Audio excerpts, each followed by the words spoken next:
West Midlands Safari Park and our Sea Lion Theatre. My name is Vicky. The other human you're going to see is Amy. We're two of the Sea Lion trainers here at the park.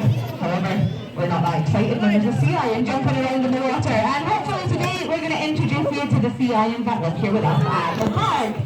Now the very first one to join us is called Bounty. Now he is 15 years old, and for his part of the show we will be training him nice and close to the glass. All we ask while Bounty is out is that you try your hardest by holding your own face back. Now you're never too old or too cool to wave at a sea lion. You've got to give it a try. It's very, very fun.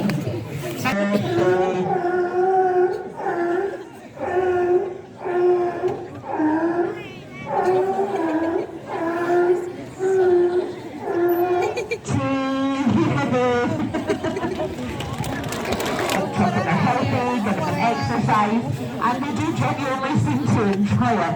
Bounty in particular loves his training sessions. Bless his heart, Bounty's got quite a short attention span, so when we're doing any kind of training with him, sometimes he just goes away, floats away looking at butterflies and then clouds. But he's been very, very well behaved today.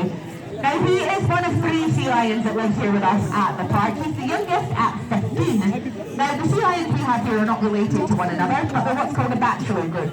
So in the wild, once they leave their mum, at usually about 1 year old, the males will all gather together for safety in numbers. Now when they next come back to land will be for breeding season, where one boy sea lion can have up to 35 girlfriends. So if you come here today with your one partner, times them by 35 and then take a moment of silence for the male sea lions, because it sounds absolutely exhausting. Now the next sea lion we are going to introduce you to is our eldest. Now his name is Callum. Callum is 18 years old and he loves some audience. So when he comes out as loud as he can, clapping, cheering, anything you've got, you'll make him a very, very happy little boy. There he is.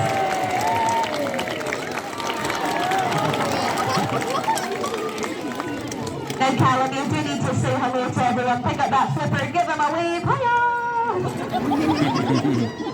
Now, as you were saying, we think training is really, really important, so you're able to get nice and close to your animal and comfortably check them over. Callum looks incredibly cute and cuddly. In fact, he's Amy's best friend in the entire world. Look at them go. But we cannot forget that Callum currently weighs 170 kilograms. He has teeth like a lion or a tiger. Look at that body. He could be very dangerous if he wanted to be. So, thankfully, you smell like fish, but you definitely don't taste like one. But we want to be able to check Callum over nice and easily, and on his terms. We want to be able to ask him. So right now, Amy's going to have a look over Callum from head to toe, and all she has to do is ask him. Now, if you look at Callum's face, he is like someone at a spa trip. He's having a great time, having a look over, and he just sits there quite happily.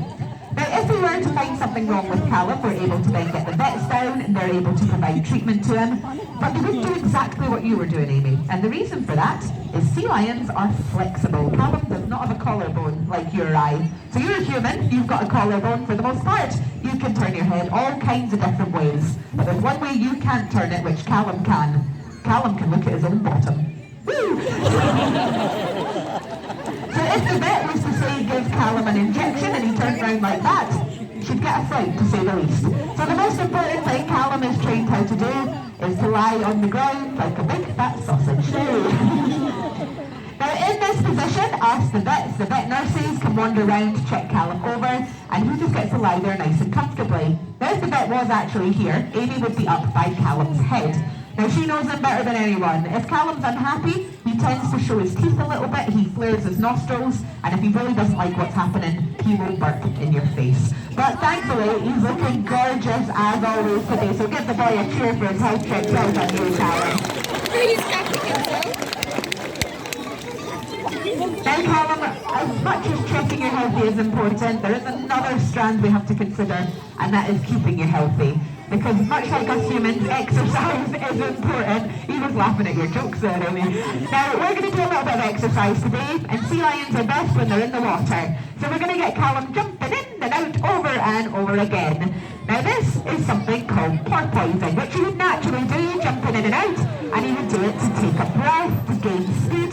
And he would use that speed if he was either, say, hunting for something like a fish, maybe a bit of squid, or if he was running away from something like a predator. Now there's not many animals in the ocean big enough to nibble on a sea lion, But there are some might be sharks, but Callum does a pretty good impression of one. Now, although this doesn't look like exercise, this is actually really good exercise for a sea lion. This is how they sunbathe. So if they're too hot, too cold, they'll stick their flippers in or out of the water as a way to regulate their temperature, but it does kind of look a little bit like a shark. Now, exercise is important, but having fun is also important. So we can combine the two, and we can bring out Callum's favourite toy in the entire world, which is a basketball. Now, just a word of caution, Callum can, and very occasionally will, hit this ball over the glass. Now, if that happens, I am legally obliged to tell you that it is a real basketball and will hurt if it hits you in the face. The reason we have to announce this, we thought more of you. We thought common sense would prevail. Until recently, common sense did not prevail. What a lady did was the ball was flying towards her face, and rather than hitting it out of the way or dodging it, she picked up a baby and used the child as a shield. So please don't do that. It's hard to narrate. There's a lot of paperwork. So we're going to throw that ball into the water. Remember, you love yourselves, you love your children. So Callum doesn't realise that when he's playing this game, that he's getting loads and loads of exercise. So he's jumping in and out of the water, as he was before, but he's getting to play with his favourite toy. Now the ball isn't just here because Callum loves it, it's actually there to help him work out his whiskers. Sea lion whiskers are used for hunting. They can feel vibrations in the world around them, so it means they can feel fish wherever they are, even in complete darkness. But it means Callum is pretty good at that game. Now we're going to play one final game to work out those whiskers, and it involves 5 colourful rings. Now Amy, when we tried this, was it yesterday? I've lost complete track of the days. Callum was getting a little bit silly with it. So what we're going to do is throw 5 rings into the water. Now Callum has to use his whiskers to feel each of them vibrating on the surface and find all 5. Now, I don't know if Callum was just being lazy or he was just pretending that he couldn't see it, but yesterday he only managed to get 4 of the rings.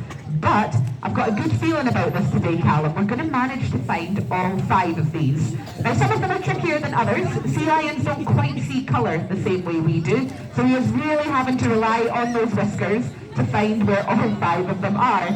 Now, his technique is interesting because he does try and fit all 5 in his mouth, and that is where it usually goes wrong, because as you saw there, he dropped one. But he's going to go back for it. He's redeeming himself from yesterday. Can he manage it? Give him a cheer, well done.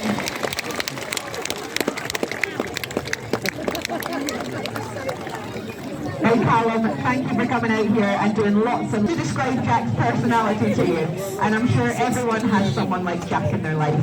Jack is the laziest creature on planet Earth. If given the option, Jack would nap most of the sometimes Jack comes out here and pretends we don't even exist. However, today Jack has decided, it was a choice, to come out here absolutely covered in his own drool. So he's got some on his lip, and then he's...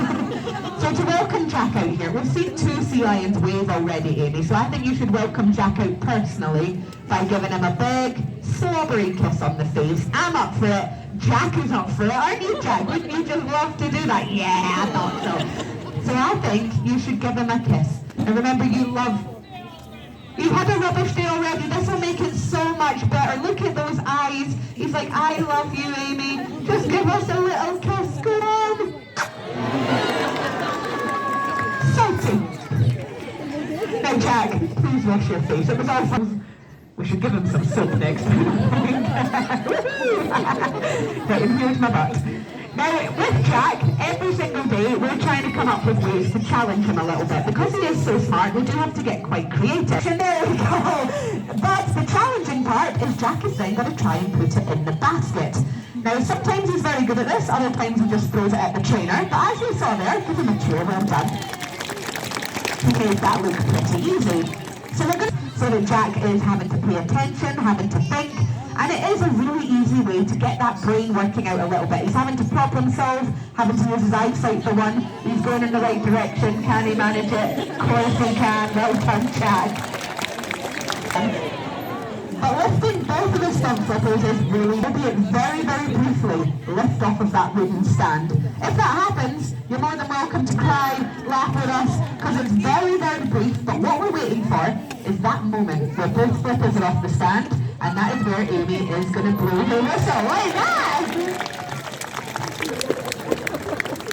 Here's your day at West Midlands Safari Park.